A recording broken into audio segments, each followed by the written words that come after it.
Nous parlons donc du sommeil des enfants et nous sommes avec Amélie. Bonjour Amélie, bienvenue sur Sud Radio. Bonjour, merci. Vous êtes mariée avec Fabien, ou pas mariée d'ailleurs, peut-être en concubinage. On est mariée, oui. Mariée avec Fabien alors. Et vous avez 2 enfants, Gaspard qui a quelques mois. Il a quel âge Gaspard également? Il a 5 mois et demi. 5 mois, oh, petit bébé. Et Arthur qui a 3 ans. Et voilà, vous avez un blog, qui s'appelle Famille épanouie, dans lequel, un petit peu comme Olivier, dont je suis papa, vous racontez vos aventures et votre vie de parents, hein, c'est ça? Oui, voilà. En fait, on est plus sur le fait de partager les ressources que l'on lit, que l'on acquiert à travers nos expériences et à travers nos lectures, nos ouvrages. Voilà, on est vraiment plus sur le partage de ressources. Après, évidemment, on met un petit peu de nous aussi. On se met en scène un petit peu. On dit aussi ce qui marche et ce qui ne marche pas dans notre quotidien. Mais voilà, avant tout, on parle vraiment des expériences et voilà, c'est vraiment un partage de ressources. Ouais, et c'est vrai que c'est important parce que je le disais en début d'émission, on est tous paumés, hein. Quand on vient d'avoir des enfants, on est paumés. On n'a pas le mode d'emploi. Moi, je voulais plus sortir de la maternité. Je disais non, moi je sors pas. Je sais pas comment ça marche, je sors pas tant que je sais pas tant comment. Et c'est vrai que le fait de partager avec les blogs et tout ça, ça permet de se rassurer déjà, de voir qu'on n'est pas les seuls dans la galère, et puis d'avoir des trucs pour s'en sortir. Alors vous, le problème de sommeil, c'était surtout avec le premier, avec Arthur, hein. Oui, tout à fait. Mais comme vous l'avez dit, on se retrouve en dehors de la mater sans ressources, sans rien, et on pense que l'enfant va dormir en fait en le posant dans son lit. Et moi, on m'a dit, quand j'étais enceinte, on me disait mais t'inquiète pas, les bébés ça dort tout le temps. Sauf que ce qu'on avait oublié de me dire, c'est que ça dort jamais quand vous dormez en fait. Ça n'a pas du tout le même rythme que nous en fait. Exactement. Voilà, tout à fait. Moi, quand j'ai accouché, Arthur a été très calme les 2 premiers jours et la sage-femme m'avait dit vous verrez, ce sera un enfant très calme parce qu'en effet, il avait été très calme les 2 premiers jours.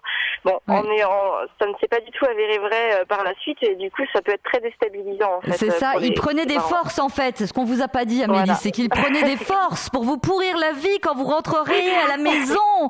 C'est ça le truc. Alors, qu'est-ce qui s'est passé avec Arthur? Racontez-nous.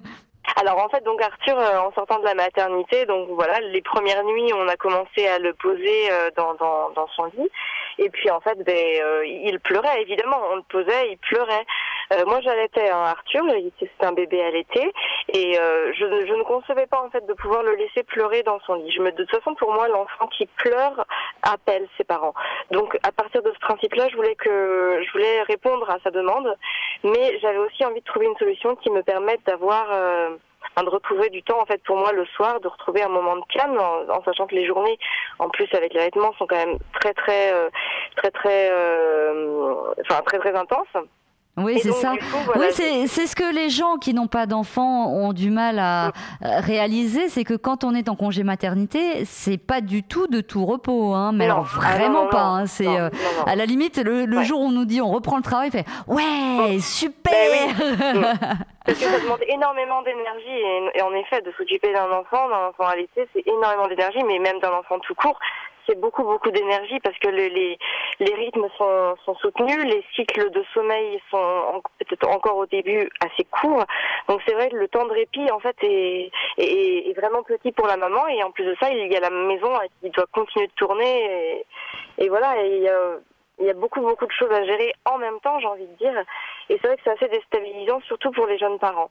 Et d'entendre pleurer son enfant, c'est un facteur de stress en plus pour la maman. Alors ça va être un facteur de stress pour l'enfant, mais aussi pour la maman.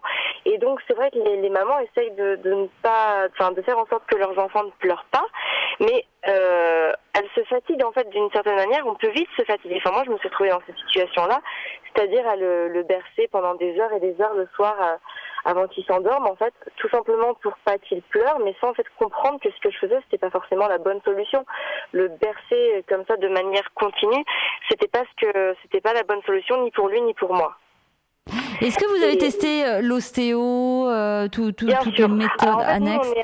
On est allé voir un microkinésithérapeute au début, donc Arthur avait quelques semaines, et on est allé voir un microkinésithérapeute. Honnêtement, pour être transparent avec vous, moi j'ai absolument vu aucun effet, ça n'a absolument rien changé. Alors peut-être qu'on entendait trop mais de cette méthode, mais en tout cas nous on n'a absolument vu aucun changement. Après, on nous avait aussi dit que moi, pour mon premier, j'ai eu une péridurale. On m'avait dit, oui, peut-être que le produit de la péridurale, enfin, le microkinésithérapeute nous avait parlé de ça, nous avait dit, oui, en effet, la péridurale, ils la ressentent, hein, ils reçoivent le produit aussi.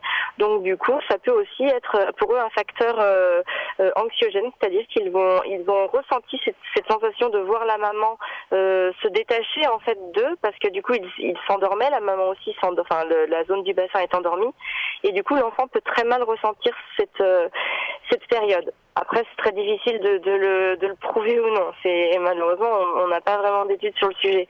Mais en tout cas, voilà, on m'avait parlé de ça. Et d'ailleurs, pour le deuxième, je n'ai pas eu de péridurale. C'est un facteur motivant pour me dire que j'aurais un accouchement sans péridurale. Ouais. Et en tout cas, vous êtes courageuse. Il paraît que la plupart des femmes qui disent je ne veux pas de péridurale, au moment de l'accouchement, au bout d'une demi-heure, 1 heure, elles supplient pour avoir la péridurale. Ça a été votre cas?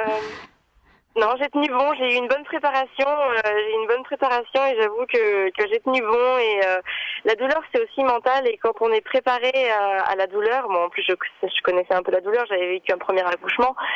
Non, puis bon, avec mon mari, on s'est serré les coudes, on s'est préparé avec la méthode Bonaparte, enfin c'est un autre sujet, mais du coup on était vraiment là l'un pour l'autre, il a été très présent pour moi, et j'ai eu un très très bel deuxième accouchement, non, vraiment un très très beau souvenir malgré la douleur. Alors ça c'est génial. Alors oui, Amélie. Oui, et donc pour en revenir en fait donc au premier, à Arthur, donc pour s'endormir, en fait nous on a vraiment été dans la recherche d'une méthode qui permettait de soutenir notre enfant, de l'accompagner dans le sommeil, mais en gardant en restant en empathie avec ses besoins, et tout en étant dans la bienveillance. Moi je pouvais pas concevoir de laisser Arthur pleurer, mais je ne concevais pas non plus de devenir esclave en fait de l'endormissement de mon enfant. C'est-à-dire qu'à un moment donné, on a nous aussi besoin de dormir, hein, ça c'est c'est physiologique. Le soir pour vaquer à ses occupations, c'est humain, chacun a besoin d'avoir un moment de décompression, en fait, un moment le soir où c'est souvent le soir où voilà, on relâche tout, on se vide la tête, on lit, on bricole, on regarde la télé, peu importe, chacun ses centres d'intérêt, et on refait des choses pour nous, et ça c'était vraiment très très important, mais je voulais que ça se passe dans la bienveillance et en empathie avec ses besoins. Eh oui. Alors, Amélie, on n'a pas beaucoup parlé des adolescents. C'est vrai que, Steve, vous avez des méthodes aussi pour aider les adolescents à trouver le sommeil.